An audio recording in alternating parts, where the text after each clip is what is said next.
एकादशी व्रत और उसकी संपूर्ण कथा। निरंतर वर्णन।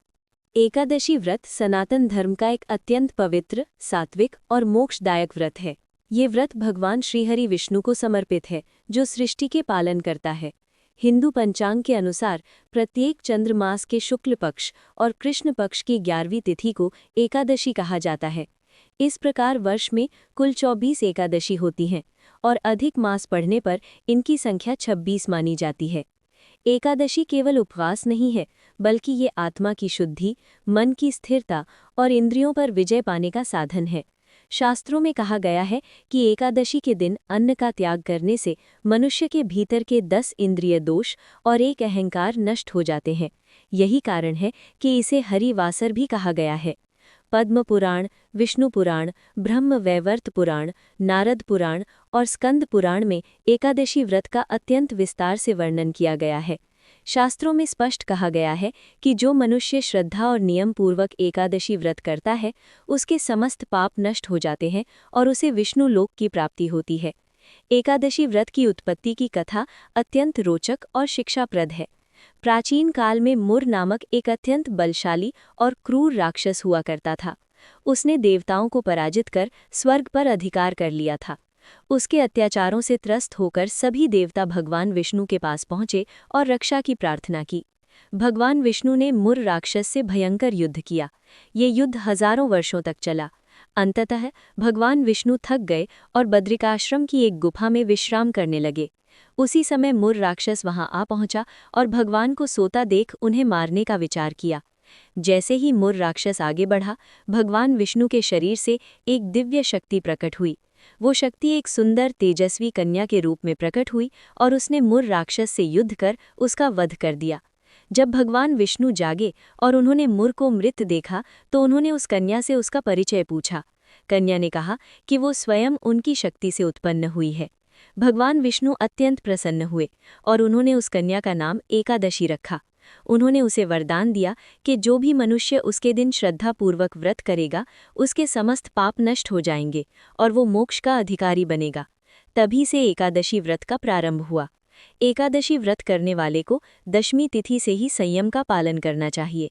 दशमी की रात्रि में सात्विक भोजन करना चाहिए और अधिक भोजन से बचना चाहिए। एकादशी के दिन प्रातः स्नान कर भगवान विष्णु की पूजा करनी चाहिए। इस दिन अन्न का सेवन पूर्णतः वर्जित माना गया है। फल, दूध, जल या निर्जल व्रत अपनी क्षमता अनुसार किया जा सकता है।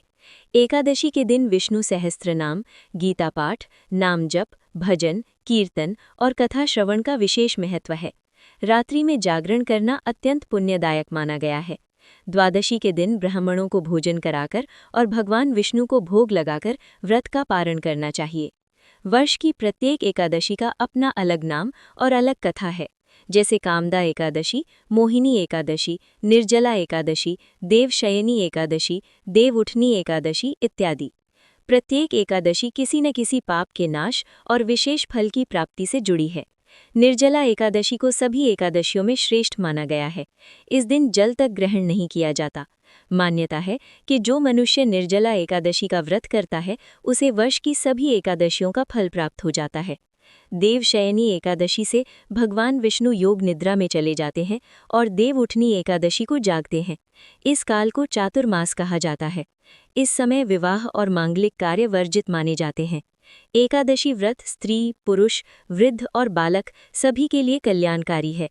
गर्भवती स्त्रियों, बीमार व्यक्तियों और वृद्ध जनों को अपने स्वास्थ्य अनुसार फलाहार व्रत करने की अनुमति शास्त्रों में दी गई है। एकादशी व्रत का प्रभाव केवल धार्मिक ही नहीं, बल्कि वैज्ञानिक भी है। इस दिन उपवास करने से पाचन तंत्र को विश्राम मिलता है, शरीर से विषैले तत्व बाहर निकलते हैं और मानसिक शांति प्राप्त होती है।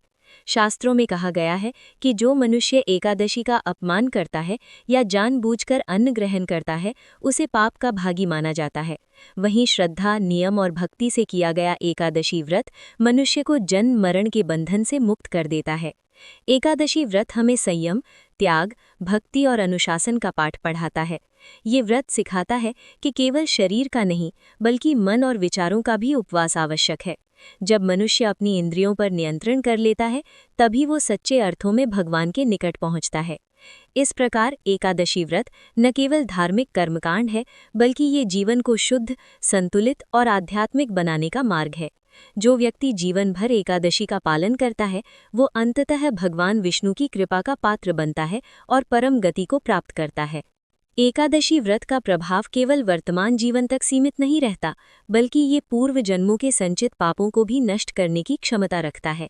शास्त्रों में वर्णन मिलता है कि जो व्यक्ति अज्ञानवश या जानबूझकर पाप कर्मों में लिप्त रहा हो, यदि वो श्रद्धा के साथ एकादशी व्रत करता है तो भगवान विष्णु उसकी आत्मा को शुद्ध कर देते हैं। यही कारण है कि ऋषि मुनि एकादशी को कलयुग में सबसे सरल और प्रभावशाली व्रत मानते हैं। एकादशी व्रत में मन की पवित्रता का विशेष महत्व है। केवल अन्न त्याग करना ही व्रत नहीं कहलाता। यदि मन में द्वेष, क्रोध, ईर्ष्या, अहंकार और कपट भरा हो तो व्रत का पूर्ण फल प्राप्त नहीं होता। इसलिए शास्त्र कहते हैं कि एकादशी के दिन झूठ नहीं बोलना चाहिए, किसी का अपमान नहीं करना चाहिए, निंदा और चुगली से दूर रहना चाहिए तथा यथासंभव मौन और जप में समय बिताना चाहिए। पुराणों में ये भी बताया गया है कि एकादशी के दिन दान का विशेष महत्व है। अन्नदान, जलदान, वस्त्रदान और गौदान अत्यंत पुण्यदायक माने गए हैं। जो व्यक्ति स्वयं उपवास करता है और किसी भूखे को भोजन कराता है, उसका पुण्य कई गुना बढ़ जाता है। एकादशी के दिन तुलसी के पौधे के पास दीपक जलाना और भगवान विष्णु को तुलसी तल अर्पित करना विशेष फलदायी माना गया है। एकादशी की कथाओं में राजा, ऋषि, साधु, गृहस्थ, स्त्री और यहाँ तक कि पशु पक्षियों तक के उद्धार का वर्णन मिलता है। इससे ये स्पष्ट होता है कि ये व्रत किसी एक वर्ग या जाति तक सीमित नहीं है। ये व्रत मानव मात्र के कल्याण के लिए है। एक प्रसिद्ध कथा के अनुसार एक पापी शिकारी ने अनजाने में एकादशी के दिन उपवास कर लिया था और रात भर जागरण में बीत गई थी। उसी एक व्रत के प्रभाव से उसे विष्णु लोक की प्राप्ति हुई थी। कामदा एकादशी की कथा में वर्णन मिलता है कि एक गंधर्व श्रापवश राक्षस बन गया था। उसकी पत्नी ने विधिपूर्वक कामदा एकादशी का व्रत किया, जिसके प्रभाव से उसका श्राप समाप्त हो गया। इससे ये सिद्ध होता है कि एकादशी व्रत न केवल स्वयं के लिए बल्कि दूसरों के उद्धार के लिए भी किया जा सकता है। मोहिनी एकादशी की कथा में बताया गया है कि ये व्रत करने से मोह और माया का नाश होता है। जो व्यक्ति जीवन में भ्रम, आसक्ति और मानसिक अशांति से ग्रस्त हो, यदि वो मोहिनी एकादशी का व्रत करता है तो उसके जीवन में स्थिरता और विवेक का उदय होता है। यही कारण है कि गृहस्थ जीवन में एकादशी का पालन विशेष रूप से लाभकारी माना गया है।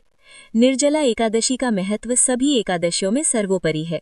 पांडवों में भीमसेन को उपवास करना कठिन लगता था। उन्होंने महर्षि व्यास से इसका उपाय पूछा। तब व्यास जी ने उन्हें निर्जला एकादशी का व्रत करने का उपदेश दिया।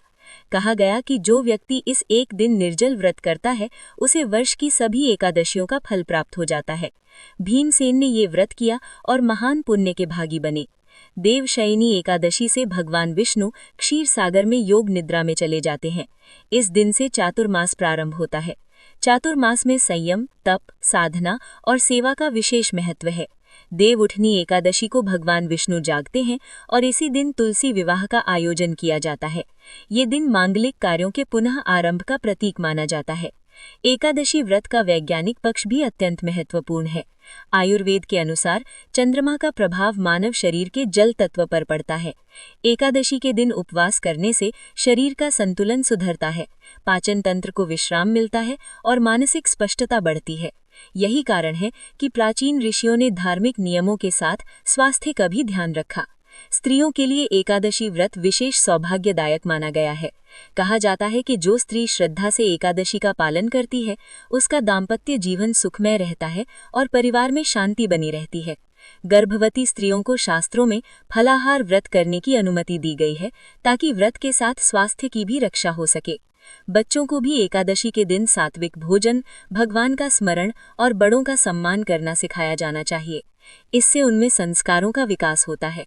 एकादशी केवल व्रत नहीं, बल्कि पीढ़ी दर पीढ़ी चलने वाली आध्यात्मिक शिक्षा है। शास्त्रों में ये भी कहा गया है कि यदि किसी कारणवश एकादशी का व्रत न रखा जा सके, तो कम से कम उस दिन अन्न का त्याग कर भगवान विष्णु का स्मरण अवश्य करना चाहिए। भावना और श्रद्धा को कर्म से अधिक महत्व दिया गया है। अंततः एकादशी व्रत हमें ये सिखाता है कि जीवन में भोग से अधिक योग आवश्यक है। जब मनुष्य अपनी इच्छाओं पर नियंत्रण करता है, तभी वो सच्चे सुख की अनुभूति करता है। एकादशी का वास्तविक उद्देश्य यही है कि मनुष्य भगवान से जुड़कर अपने जीवन को सार्थक बनाए। एकादशी व्रत करने वाला व्यक्ति धीरे धीरे अहंकार, लोभ और मोह से मुक्त होने लगता है। उसका जीवन सात्विक बनता है और मृत्यु के बाद उसे उत्तम गति की प्राप्ति होती है। यही कारण है कि संत, महात्मा और भक्तजन एकादशी को जीवन का अमूल्य साधन मानते हैं।